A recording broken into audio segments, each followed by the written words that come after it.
মাফি চেয়ে থাকে আমার মালিক মাফি করে দেবে। তাই জন্যে আমরা ওনাকে সম্বর্ধনা জানাচ্ছি, ওনাকে কাছে পেয়ে আরও আমরা খুশি হলাম যে হ্যাঁ আমরা ভুল করেছি, আপনাদের হাতে পায়ে ধরে ক্ষমা চাইছি। আমরা মানুষ যদি না ক্ষমা করি, আমার বিধাতা ক্ষমতা করবে না, আমার আল্লাহ ক্ষমা করবে না।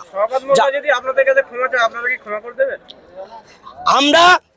আমরা ক্ষমা করব, কিন্তু আমার মালিক ক্ষমা করলে আমরা ক্ষমা করে দেব।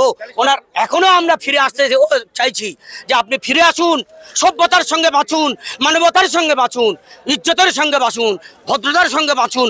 নরমুদ, ফেরাউন, আবু জেহেল, উতবা, সাইবা, কুতবা এদের মতো আপনি থাকবেন না। আপনি ফিরে আসুন। আপনি হিন্দু, মুসলিম, দলিত, আদিবাসী সকলের জন্য অন্যায়ের বিরুদ্ধে প্রতিবাদ করুন। আপনি আগিয়ে আসুন। আপনি তো আগিয়ে আসছেন না, অথচ হাজার হাজার মানুষ আপনি কেস দিয়েছেন, হাজার হাজার মানুষকে আপনি বিধবা করেছেন, হাজার হাজার মানুষকে আপনি মা বোনদের কোল শূন্য করেছেন। আপনি আগিয়ে আসুন, বলুন যে আমি আর অন্যায়ের সঙ্গে প্রশ্রয় দেব না। ইসলামের মতো শওকত মোল্লা যদি মাফ চেয়ে ফিরে আসে, আপনাদের দলের নেবেন?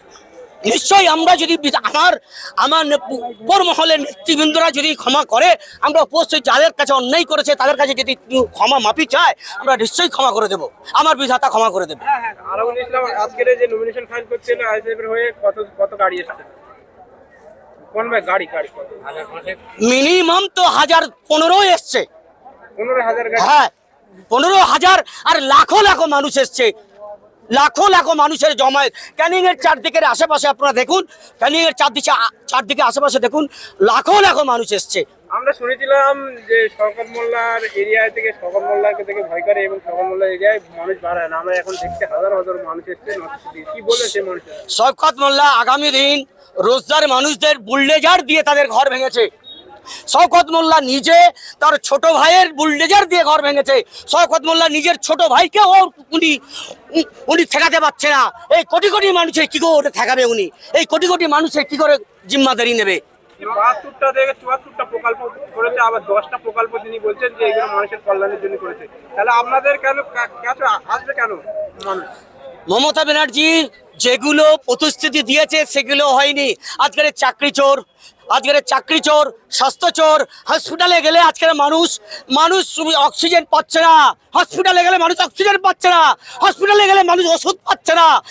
সিস্টাররা বলছে ভাই আমরা কি করব, এই দিদি তো প্রতিশ্রুতি দিয়ে যাচ্ছে, কিন্তু আমরা হসপিটালে আমাদের অক্সিজেন নেই, ওষুধ নেই, আমরা কি করতে পারি এখানে আপনি বলুন। দিদি ভাই অনেক প্রতিশ্রুতি দিয়েছে, কিন্তু দিদি ভাই সেই কাজ করছে না। হাজার হাজার লাখো লাখো মানুষ আজকে আবাস যোজনা ঘর, ডবল ঘর পাচ্ছে, কিন্তু যাদের ঘর নেই আজকে তাদের ঘর বন্ধ করে রেখে দিয়েছে এই দিদির, এই গ্রামের প্রধান এই শওকত মোল্লা সহ আজকে তাদের ঘর বন্ধ করে রেখে দিয়েছে। শওকত মোল্লা বলছে ক্যানিং পূর্ব আমার সাজানো বাগান, এখানে কেউ জিততে পারবে না। আপনারা এত আত্মবিশ্বাসী কেন? ওনার সাজানো বাগান হলে আজকে কেন মানুষের বাড়ি থেকে বার হতে দিচ্ছে না? গাড়ি আজকে বার হচ্ছে, তাদেরকে গাড়ি ধরে আটকে দিচ্ছে, আজকে তাদেরকে বাড়িতে অত্যাচার করছে।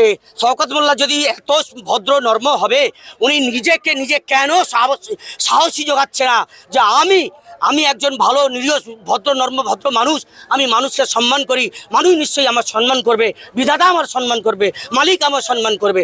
কেন উনি মানুষকে আটকাচ্ছে? এটা শওকত মোল্লাকে আগে জানতে হবে।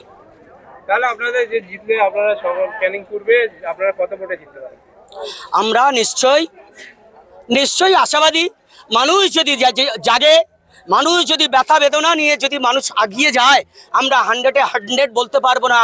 আমরা বলবো হ্যাঁ আমাদের প্রার্থী কিছু ভোটে জিতবে, এটা মার্জিন আমরা করতে পারি, কিন্তু আমরা তো উপর আল্লাহর থেকে আমরা বড় নয়। আমরা এইটুকু বলতে পারি আমার প্রার্থী কিছু ভোটে জিতবে, আর শওকত মোল্লাকে মাছের ভেড়ি মাছ চুরি করে ওনাকে সংসার চালাতে হবে, এইটুকু বলে যাচ্ছি আমি।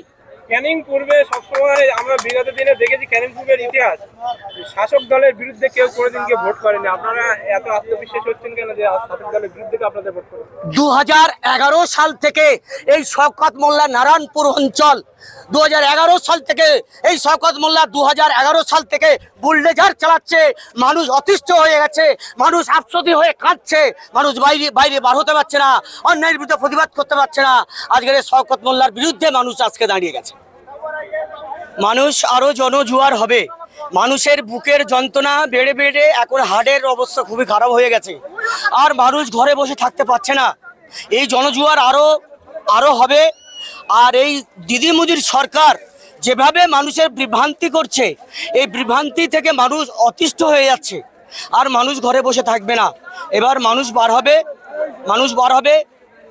হিন্দু মুসলিম দলিত আদিবাসী সকলেই একত্রিত হয়ে এই মোদি দিদিকে না হটালে আমাদের বাংলায় শান্তি আর ফিরবে না।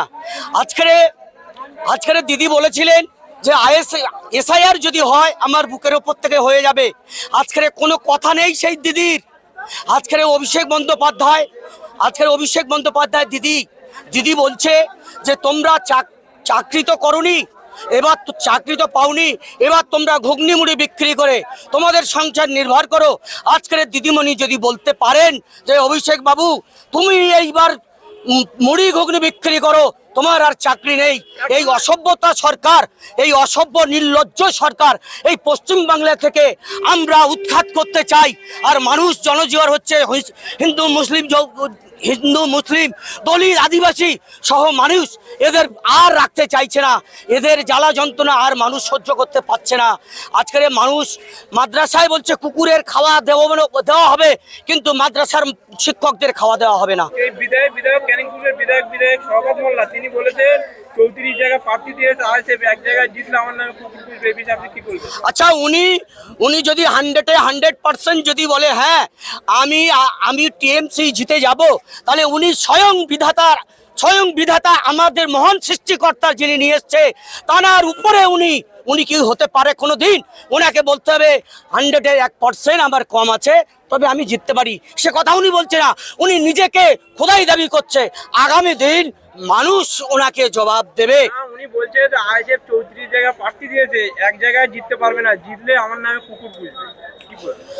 উনি এই কথা তো সব জায়গায় বলে আসছেন। উনি আমাদের নওশাদ সিদ্দিকী ভাইজানের বলেছিলেন যে উনি মাদ্রাসায় জঙ্গি শিক্ষণ দিচ্ছে। উনি আজও পর্যন্ত তার চ্যালেঞ্জ করতে পারেনি, আজও পর্যন্ত তার প্রমাণ দিতে পারেনি।